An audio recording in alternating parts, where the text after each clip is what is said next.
డబ్బు, ధనము, ఐశ్వర్య, వెండి, బంగారముల కంటే మించింది యేసు నామం. నువ్వు కలిగిన వాటి కంటే మించినది యేసు నామం. నువ్వు పొందుకున్న సమస్తానికి మించింది యేసు నామం. ఆమేన్. అవునా? ఆ రోగితో అంటాడు, జబ్బు పడిన వాడితో అంటాడు, ఆ మెట్ల పైన కూర్చున్న వాడితో పేతురు, యోహాన్ అంటారు, నువ్వు ఆశిస్తున్నది మా దగ్గర లేదు, కానీ మా దగ్గర ఉన్నది ఒక్కటే. స్తోత్ర. ఏముందంట? నజరేయుడైన యేసు నామం.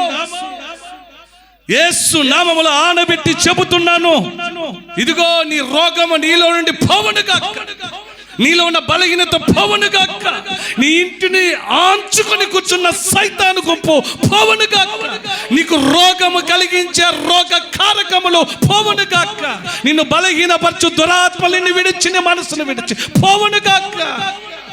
జరిగిందా లేదా చెప్పాలి. వాడు గంతులేస్తున్నాడు ప్రియులారా, వాడు గంతులేస్తున్నాడు.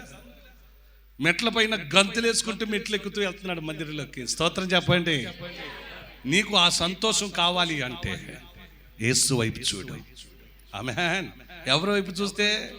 యేసు వైపు చూస్తేనే.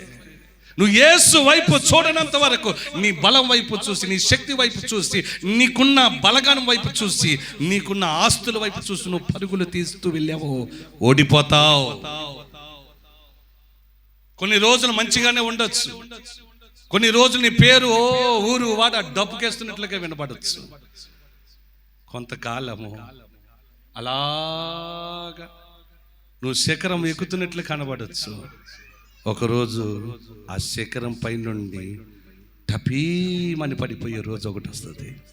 ఎందుకంటే అది నీ శక్తి పైన కట్టుకున్నది, నీ బలం పైన కట్టుకుంది, నీ జ్ఞానం పైన కట్టుకుంది, నీ బలగమును ఆంచుకొని కట్టుకుంది.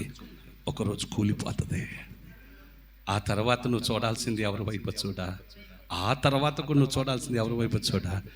యేసు వైపే చూడాలి. అదే ఆ గతి రాకముందే, ఆ పరిస్థితులు రాకముందే, అవన్నీ నీ దగ్గర ఉన్నప్పుడే యేసు వైపు చూడు. నువ్వు యేసు వైపు చూస్తూ అడుగులు వేస్తే అవన్నీ భద్రంగా దేవుడు నీ కొరకు సిద్ధపరిచినవి ఎవడెత్తుకుపోనీకుండా ఆయనే కాపాడును కాక. చెప్పండి గట్టిగా. వాడు అన్నాడు, సాతానుగాడు, నీవు యోబుకును కలిగిన వాటికి, యోబు ఇంటి వారికి, అదిగో వాడే ముందు అన్ని చెప్పేశాడు మనకి. వాడు తొందరపడ్డాడు. సైతాన్ గడు ఏం చేశాడు చెప్పండి? సైతాన్ గడు ఏం చేశాడు? తొందరపడి మిస్టేక్తో మాట్లాడేశాడు, గబుక్కును మాట్లాడేశాడు. ఆ గబుక్కున్న మాటను కూడా అర్థం చేసుకుంటున్నాం మనం.